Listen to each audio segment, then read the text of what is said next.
No, and I think it's sort of a blank point for a lot of investors, yeah, because you hardly ever read about activism in Europe, especially. I mean, the country where I'm from, Germany, we had one big case, that was Deutsche Börse with TCI and Atticus.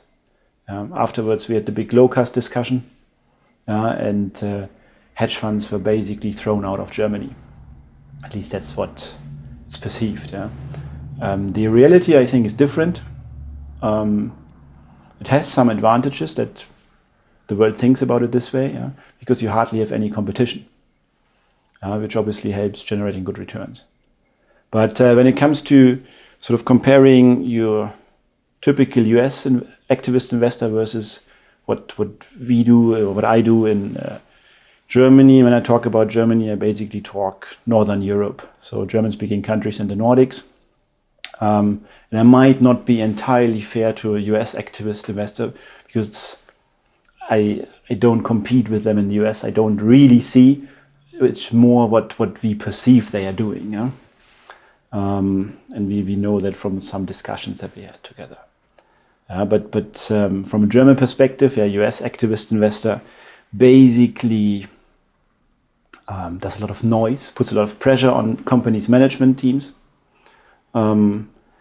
to A, buy back shares, and B, pay out dividends. Yeah? And everything else is sort of not that visible. Such a hostile approach wouldn't work in Germany, wouldn't work successfully long term. You can do that once or twice and then your reputation is damaged and nobody would work with you anymore. Now you can argue, who cares, because it's hostile anyway. But I do think that if you approach somebody in a constructive way, you get much better access to the company, you get much better information. Plus, I mean, there might be a point where you are perceived as that hostile that you're not getting the right industry experts anymore. I guess, to be fair, a lot of the stuff that an US activist investor is doing is pretty much the same that we are doing. I think all of us are looking for undervalued companies. We might define that differently, but that's, I mean, it's not a science, it's an art what we are doing. Yeah? Looking for undervalued companies with a big margin of safety, and with some issues that we can identify and then hopefully change. I think there's hardly any other investor than activist investors who do that much work analyzing a company, really turning every stone, trying to do full outside-in due diligence. I mean, sometimes we are even allowed to look into the books, do a real DD,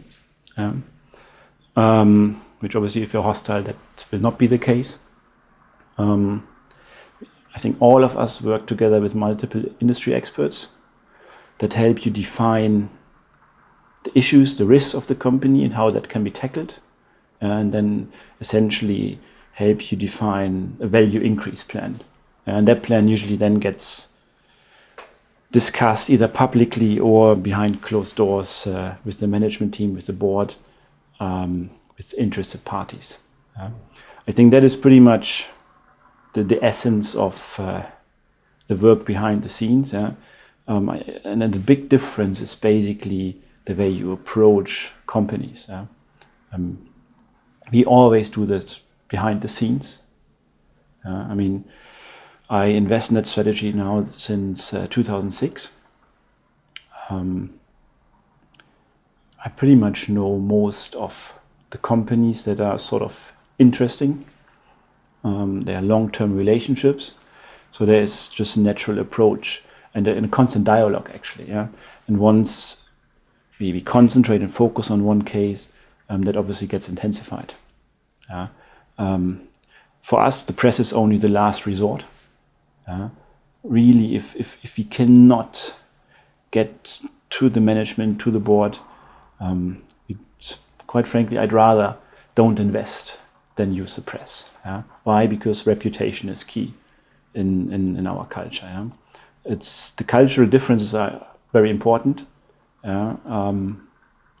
It's much more consensus-oriented and far less controversial. So it's key that you have the right access to the people and that there's a base of trust, basically. Yeah? So I think that is maybe the biggest difference. Once you've sort of gone through this point of analyzing, the real question of how to be successful is actually how to get into control.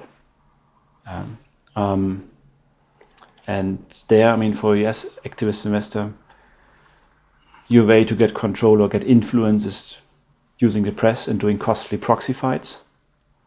Thanks to our corporate governance regime, we have much better ways to do that.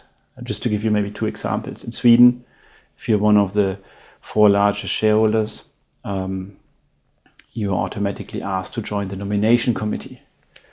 And if you're not asked, you just raise your hand. The nomination committee nominates the board every year. It's a 2-tier system. You have the board of directors and the management team.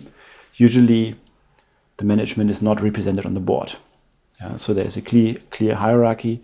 The board, so that gets elected by shareholders or shareholder representatives, then hires and fires the management. And our managers know that. So it's not that you suddenly have to fight against the CEO and the chairman who's actually the same person. It's a 2-tier system, checks and balances. That clearly helps. Another example in Germany, if you have more than 5% in a company, you can just put any item on the agenda of an AGM. You can also call EGMs relatively easy. And there are always legal ways to sort of delay that, but essentially you can call EGMs and then put your own items on the agenda, which then makes it easier to get control. And then maybe one other thing, our shareholder culture is very different. It's far less developed. So if you take out the family-controlled companies, and the typical AGM presence is below 50%, which means on average a 20 to 25% shareholding in a company gives you a majority at the AGM, which puts you in full control of a company. That's obviously is fantastic and opens a lot of opportunities.